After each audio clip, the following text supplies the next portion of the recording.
Alright, what I want to do today is we want to help you with the ACT, but at the same time we also want to help you in your class. So I'm going to take you through some steps of some important things that you should know on your calculator that will help you be more successful in the ACT and more successful in class. So some of the most important things that we need to know are on the calculator because it makes doing math more efficient. But before this, all teachers, I need you to pause this video and I want to make sure that everybody has their calculator out and has it turned on. Alright, now that everybody has their calculator turned on, the first thing we're going to talk about is how do you put a fraction in the calculator. Because a lot of times what happens is we'll wind up with a certain type of fraction that when you use the division symbol, things mess up. So the easiest way to put a fraction in the calculator is to use alpha y equals.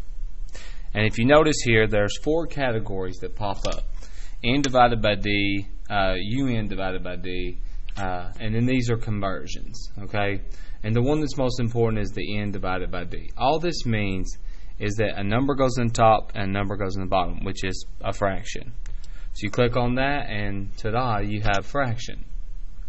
And then you can put whatever you want in there, like 5 over 7. The key is when you're putting the numbers in, make sure that you do not hit enter. If you hit enter, enter is the part of the calculator that automatically calculates what's in on your home screen. So you always want to use your arrows to move around from top to bottom. You can use the left and right or up and down. Either one of those will work. Okay, so I just want to make sure that we understood what we were actually doing there. And like I said, it's you want to come here and you want to hit alpha y equals, and then that very first one right there, n divided by d, that is the fraction button, and that will allow you to put any fraction in your calculator. So if you're working out a simple problem where you have to use that, well, ta-da, you have a fraction that looks just like what the problem has, and you're less likely to make a simple mistake with combining something in the denominator or adding something extra to your numerator. Alright, so fractions, pretty simple, easy thing to do. And then you may be thinking to yourself, well, a lot of times when I work in my calculator, I wind up with decimals, like 0.25 for example. And for some of us, we may not realize that 0.25 is just 1/4. And a lot of tests and things, they ask for the answer to be a fraction. Well, there's a very simple way to actually take that fraction, that decimal right there, and convert it into a fraction. And the buttons are simple. It's math. Okay, and if you notice here, when you hit the math button, it pulls up different functions. Okay, this first function is to convert into a fraction. The second one is to convert into a decimal. This is a cube, which you can also use your caret stick. This is a cubed root, and this is any root, meaning that I can put any number I want right there, and we'll go over some of those too. But the very first one means to a fraction. So in other words, it takes the number that I have and converts that to a fraction. So I've got 0.25 going to a fraction. And if you notice, like I said originally, 0.25 is the fraction 1/4. And guess what? The calculator automatically did that conversion for me. Okay, so it keeps us from making simple mistakes of converting incorrectly, and this also helps you quickly figure out like really difficult decimals like 0.0625. I mean, most people wouldn't know what this is as a fraction, but if you use math and then there's 1, so just enter, then you see it's 241 over 400. It makes that conversion for you, and it does it really quickly, and that way you can maximize the amount of time that you're working on the ACT or that you're just working in class. Alright, so another button that is extremely important, and a lot of these are in math. Okay, this one here, obviously if this is to a fraction, then this one would be to a decimal. Okay, so in case your answers are all decimals, and if you don't know, if you use alpha y equals and you put a fraction in like 1/2, okay, if you hit enter, which is the way it calculates, it will always give you a fraction because the program the computer runs on, once you use alpha y equals, automatically does fractions. So say you wanted to know what that was as a decimal. Well, then you can come here and you can say MATH2, which is to a decimal. And if you see, it says A and S. That means the answer previously. So this is basically saying 1/2 to a decimal, which we know what 1/2 to decimal is. It's 0.5. So now you can see that, hey, 1/2 is 0.5. And this works really great when you have really large fractions that you don't really know in your head. But even if you don't know, like 1/3 and 1/4, this still will assist you with figuring out what those decimals could be. So that's the decimal conversion. And if we come here, like I said, this has a cubed in it, but let's just be honest with ourselves. If we're going to do a exponent, we're always going to use the caret, okay? The caret is what you symbolize as an exponent. Now, if you notice, mine pops up a box at the top, and that's just because my calculator has been updated so that it does that. Not everyone does that. Sometimes it just does the caret, and if it does, that's fine. It means the same thing, okay? Caret, and then you put the number in there, and see, for example, I can put a cubed, I can put a fifth, seventh, whatever I want.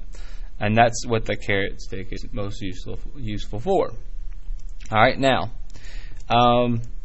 MATH4, okay, this is a cubed root, which you can use this one, or you can use MATH5. MATH5 is any root. I can do a square root, cube root, fourth root, fifth root, sixth root, whatever.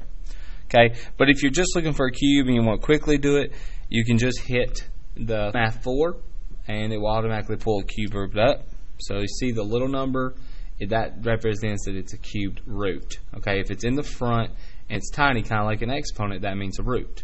So keep that in mind. But say, for example, I have on my ACT or in class, and it says 6th root. Okay, so 6 is 6. So the key is, the easiest way to do it is just a backspace or use your left arrow. If you are highlighted on the A and S, you can just put the number you want in, so 6, and it will automatically put it there for you and erase the A and S. And that's mostly what I suggest to do because it's quick, it's easy, and then you can put whatever number you want, and there's your answer. The 6th root of the square root of 216 is 2.44.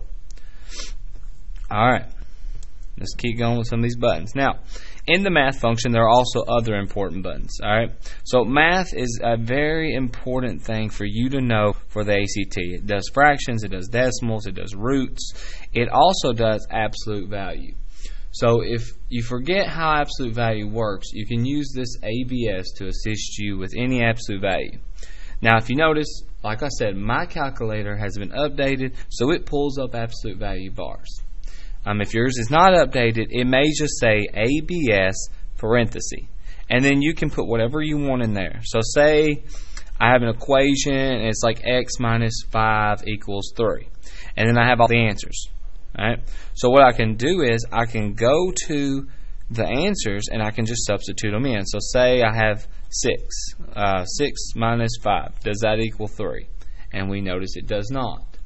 And you can just check all those answers using that absolute value. And you can change them however you want, like 2 minus 5. Alright, we notice 2 is a number that works. Alright, we also notice, if we're doing the same thing,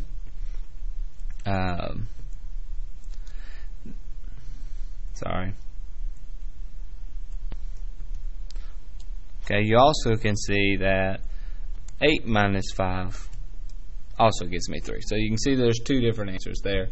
But that absolute value is very useful, especially if you forget how absolute value works, or if you're afraid that you're going to make a small mathematical error. The calculator eliminates those errors as long as you know how to use it. Alright? So let's keep going. Now, that's all you'll really use, and the number part is the absolute value. There's not really anything else there. CPX stands for complex. Alright, complex is the same as imaginary. And what this does is there's a couple things on here that are pretty nice. The CONJ means conjugate. So if you ever have a question that asks for conjugate, you can always push this and type in that, and it will tell you what the conjugate is. These just means the real portion of the number, and this is imaginary. So if you had a question that said like 3 plus 4i, what's the real component? If you put this in, it's going to tell you the real component is 3. So like real 3 plus 4i, and see, it tells me that the real part is 3. Okay, which is this pretty common sense, but for the most part. But if you forget, then you can always use this to kind of assist you. All right, and then math, probability. You can do a NPR and NCR. This is a permutation and combination. You can see these sometimes. The permutation is where your order matters. The combination is where order does not matter. But there is one button that I did forget about that is extremely important in math. If you will scroll up, and there's other ways to get there, but math is the universal one that works. The one that says log base. Every calculator that's a TI-84 and most 83s, I believe, have this. If you hit log base, which there's almost always a log on your ACT. If you hit log base, you can always put the numbers in.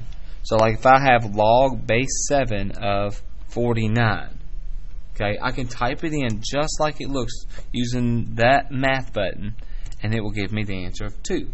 So that is, a lot of times there is at least one log on the ACT. So like I said, you hit math, you scroll up, find log base, and then you just put the 2 numbers in there, 7, 49 in that case. And you hit enter, and ta-da, there is the answer. So this is one I would definitely remember if I were you, because this one's probably going to show up on the ACT. I've heard numerous times, and I've seen it on the practice test. This always shows up, and so this is extremely important for you to remember. Okay. All right. A couple other small things you need to remember about the calculator is the decimal button down here. If you look above it, which I'll zoom in, it has the I. Okay, it's an italicized I. I'll get this focused.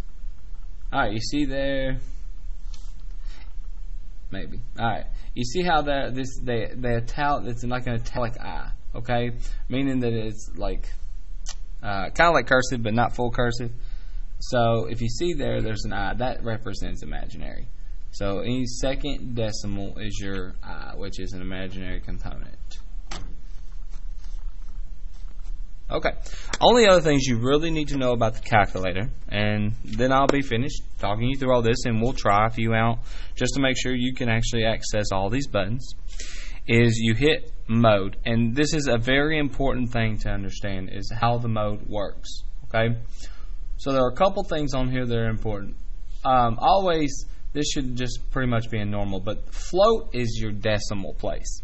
So if you notice here, it goes from no decimal places all the way up to 9 decimal places. Okay? If you highlight the word float, the calculator will round for you to what it deems as the best place to round. If you only want it to round 2 decimal places, you can change it to 2. So this would be like the hundredths place. Okay? Thousandths place, and it keeps on going. Okay? So just keep in mind, these are decimal places, and if you have a problem that says round to the nearest thousandths place, well, here's how you know what to do. 1,000 has 3 zeros. So since there are 3 zeros, that means there are 3 decimal places. So you could put 3, and if I go back to the home screen, and let's say I have 1.5268954, okay, so you see here I have a bunch of decimals. I hit enter. Well, I get 1.527. Well, what this has done is it has rounded for me in the thousandths place. So if you notice here, it was 6, but because there was an 8, it bumped it up to 7. That's really nice, because sometimes when we're trying to get through something real quickly, we round wrong. And this automatically eliminates that issue of rounding wrong, because the calculator will actually do that portion for you. So that's a really nice button for you to have and to know how to use, because if you do have troubles with rounding, or if you're trying to quickly do something, you don't want to make a mistake, it only takes a couple seconds to flip over to mode, and actually change that float to whatever one you need. And like I said, the easiest trick to know decimal places is to think about how many zeros. So 10,000, so if it says round to 10,000ths place, that would be 4 zeros, okay, because there are 4 zeros in 10,000. Okay, radian and degree. It is extremely important you know the difference between radians and degrees. I personally highly suggest you keep your calculator in degrees. The vast majority of problems that you're going to do on most tests is going to be in degree. Now, if there is a question that has a radian basically just means that there's a fraction with pi or a number with pi, okay? And pi being this button right here, in case you have forgotten. That's your pi button. So if you have that, that's a radian. That's when you would want to change the calculator over to radians. If you were using a trig function and you were trying to get through it and it had a pi, you would do radians, okay? But if you can't remember that, it is your best and safest bet for you to leave your calculator in degrees, okay? Because the vast majority of problems usually come from a degree standpoint, like 60 degrees for angles. We don't normally talk about angles in radians that much, okay? But if there are a couple questions on there, especially in the trig portion of the ACT, you do want to know how to change this over to radians, so that way when you're trying to find a specific value of a trig function that has a pi attached, then you can go in and change it to radian. You'll get that answer, okay? You don't have to worry about any of this, but the only other one that you really should worry about is this real a plus bi and this re to the theta I. Real basically means that you can only get real answers in your calculator. A plus bi means you can get any answer. Shelby Johnston, come to the office, please. Excuse the announcements. Johnston, come to the office now. Problem with doing it in the mornings. Alright. Anyways, I would put mine in a plus bi because this represents all real numbers and all imaginary numbers. So that's every single value you could get, your calculator will tell you an answer for. So if it was me, I would set my calculator up in a plus bi and I would leave it there. And I would never change it. Even in regular math class, I would keep it that way. And that's pretty much the majority of things you need to know. I'll give you a couple more just simple pointers just to keep in mind. You know, y equals is how you graph something. If you were to ever graph a graph, okay, and it came up something really crazy like you couldn't see. So I'm going to give you an example here just to make this real simple. Just so you can see something that looks really horrible. So, well, that one doesn't look too bad. Let me make it a little more. Alright. So say I graph my graph and it turns out like this. Okay? Well, if you notice, you can't see it very well. So one more very important thing that you should be able to do on the calculator is use the Zoom 6 button. Okay? Zoom 6. So if I hit the Zoom, which is right here, and I scroll down to 6, it says standard. What standard window means is that your window is going to become a 10 by 10 window. That means there's going to be 10 positive y values, 10 negative x values, 10 positive x values. Okay, that's a standard window. So I'm going to hit that. And then when I graph it, my graph may not be perfect, but I should be able to see it better. Excuse the announcements again. Okay. Alright, so that would help. So easy way to remember how to fix that graph if you're looking at one is Zoom 6 will fix. Okay. Alright, so what I'm going to do is your teacher is going to hand down to you a piece of paper with a bunch of these to try on it, and you'll just go through and you're just going to see if you can convert decimals to fractions, find certain logs, and then you'll check your answers with them. Alright, I hope this was helpful.